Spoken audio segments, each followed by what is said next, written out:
Curve షేప్లో ఏర్పడుతున్నప్పుడు అవి bones దగ్గర స్టక్ అయిపోయి బ్లడ్ క్లాట్ అయిపోతూ ఉంటుంది.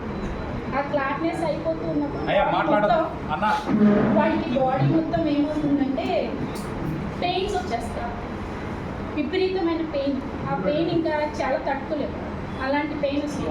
ఆ పెయిన్ వచ్చినప్పుడు ఏమవుతుందంటే 108 ఫీవర్ వచ్చేస్తుంది, హైలీ టెంపరేచర్. ఆ హైలీ టెంపరేచర్ వచ్చినప్పుడు కూడా మనకి ఆటోమేటిక్ సీజర్స్ వచ్చేస్తాయి. ఇలా సీజర్స్ వచ్చేస్తూ నేను ఒక 1 year వరకు ఇలా నేను బాబుతో సఫర్ అవుతూ ఉన్నాను. మనకి సత్యనారాయణ గారు రిఫర్ చేశారు. ఇలా సత్యనారాయణ గారు అంటే అమ్మా ఇలా బాబుతో చాలా ప్రాబ్లం ఫేస్ చేస్తున్నాను కదా, చాలా అయింది, 14 lakhs వరకు అయింది బాబుని.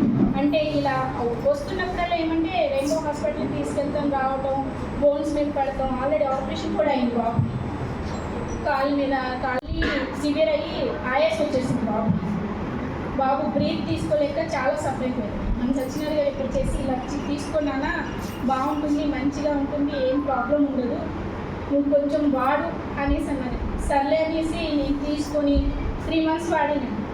రీసెంట్గా బాబుకి మళ్ళీ సికిల్ సెల్స్ టెస్ట్ చేయించాం, బ్లడ్ టెస్ట్ ఒక 1 month అవుతుంది.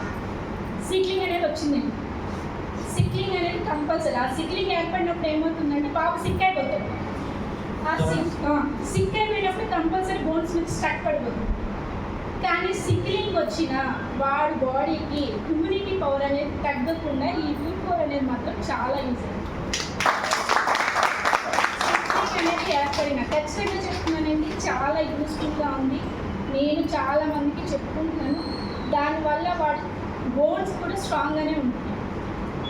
వాడు ఇంత యాక్టివ్గా ఎప్పుడైతే వాడి ఇమ్యూనిటీ అనేది తగ్గకుండా అంత ఖచ్చితంగా ఏం చెప్తున్నారంటే చాలా ఖచ్చితంగా నిలబడ్డాడు. నాకు చాలా నిజంగా ఈ సత్యనారాయణ గారు నాకు రిపోర్ట్ చేసినందుకు చాలా హ్యాపీనెస్గా ఉంది. అందుకే ఎన్ని మంత్స్ వరకు వాడాలి అని కొత్త కాబట్టి చెప్తున్నాను. నా బాబు మాత్రం చాలా ప్యూర్ అయ్యానండి. ఈ విషయంలో నేను చాలా మీకు ఆ ప్రోడక్ట్ అయినా మీరు తీసుకొచ్చినందుకు సార్ చాలా సివియర్ పొజిషన్లో నా బాబు నేను కండిషన్ తీసుకున్నాను. ఆయన రిఫర్ చేయడం వల్ల నేను కూడా ఆయనతో చాలా హ్యాపీగా ఉన్నాను sir. Thank you very much. నాకు ఇది కూడా అందించినందుకు ఇంకా హ్యాపీగా ఉన్నాను సార్. Thank you.